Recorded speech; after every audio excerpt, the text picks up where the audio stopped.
Hello বন্ধুরা, আসসালামু আলাইকুম। আজকে তোমাদের সাথে শেয়ার করব কিভাবে মাধ্যমিক পর্যায়ে বিদ্যালয়ের স্বীকৃতির আবেদন করা যায়। তাহলে প্রথমে আমি একটা ব্রাউজার ওপেন করব। মজিলা ফায়ারফক্স ব্রাউজার ওপেন করলাম। এখন আমি এখানে সার্চ বারে লিখব ময়মনসিংহ এডুকেশন বোর্ড।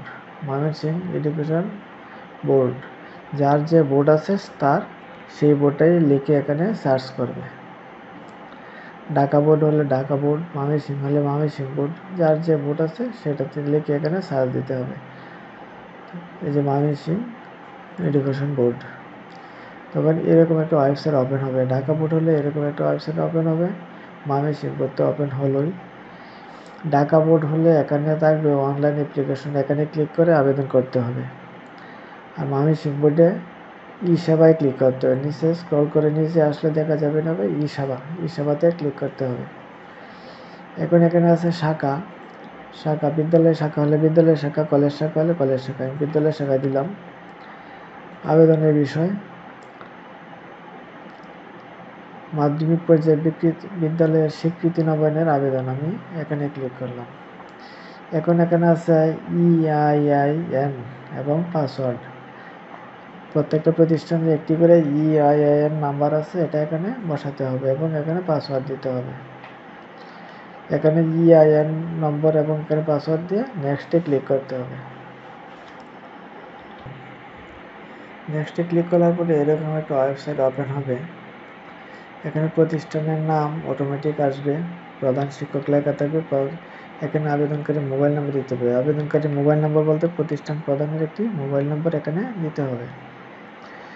প্রতিষ্ঠান স্থাপনের তারিখটা দিতে হবে। এখানে যে তারিখে প্রতিষ্ঠান স্থাপন হয়েছে সেই তারিখটা এখানে দিতে হবে। নবায়নের মেয়াদ শেষ হওয়ার তারিখ, আগে যে নবায়নটা আনা হয়েছে সেটা তারিখটা শেষ যে তারিখটা এটা এখানে দিতে হবে এবং নবায়ন শুরু হওয়ার তারিখটা দিতে হবে।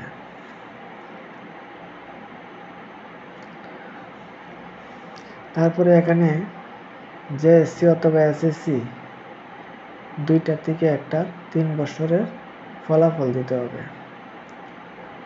মাধ্যমিক বিদ্যালয়ের ক্ষেত্রে হলে SSC এবং নিম্ন মাধ্যমিক হলে JSC। যেহেতু আমি মাধ্যমিক পর্যায়ের আবেদন করব তাহলে আমি SSC ক্লিক করব। SSCর 3 বছরের রেজাল্ট দিতে হবে। পাশের সাল, রেজিস্ট্রেশনকৃত শিক্ষার্থী, পরীক্ষার সংখ্যা, মোট পাস, 3 বছরের এখানে ফলাফল দিতে হবে। তারপরে স্ক্রল করে নিচে যাব। এখানে কি কি কাগজ লাগবে? হালসন খাজনার পরিশোধের রসিদের কপি, খাজনা পরিশোধের রসিদের কপি লাগবে। তারপরে সংরক্ষিত তহবিলে 50,000 টাকা ও সাধারণ তহবিলে 30,000 টাকা ব্যাংক সনদের কপি। মানে দুইটা অ্যাকাউন্ট থাকতে হয়, একটা হলো সংরক্ষিত আর একটা হলো সাধারণ। সংরক্ষিত তহবিলে থাকতে হবে 50,000 এবং সাধারণ তহবিলে 30,000 টাকা এবং দুইটারই ব্যাংক স্টেটমেন্ট আনতে হবে। তারপরে সর্বশেষ প্রতিষ্ঠানের অডিট রিপোর্ট দিতে হবে। এখানে বিগত 3 বছরের JSC ও SSC পরীক্ষার ফলাফলের কম্পিউটার শিট দিতে হবে। 3 বছরের ফলাফল দিতে হবে JSC এবং SSC। যদি JSC পরীক্ষা না হয়ে থাকে তাহলে রেজিস্ট্রেশনের কপিগুলো এখানে দিতে হবে। শিক্ষক কর্মচারীর তালিকা, নিবন্ধন, ইন্ডেক্স নম্বর সহ, মানে যেটা হলো শিক্ষক বিবরণী, এটা এখানে দিতে হবে। শ্রেণীভিত্তিক শিক্ষার্থীর সংখ্যা একটা তালিকা করে এখানে দিতে হবে।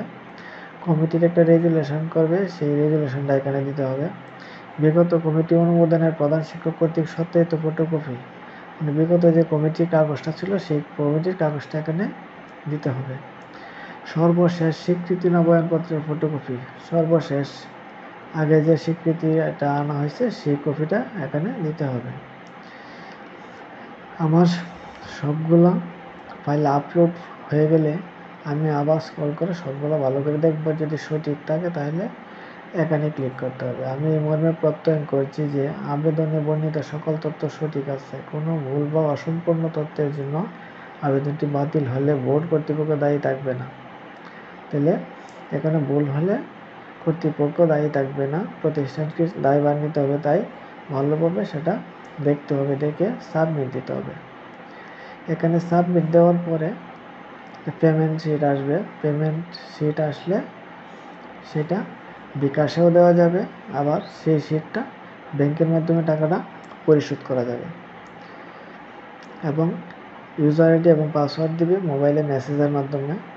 সেই ইউজার আইডি এবং পাসওয়ার্ড ব্যবহার করে আমরা পরবর্তী ফাইল কোন পর্যায়ে আছে সেটা আমরা দেখতে পারবো। লাস্ট আপডেট একটা অপশন থাকবে, সেই অপশনে ক্লিক করে।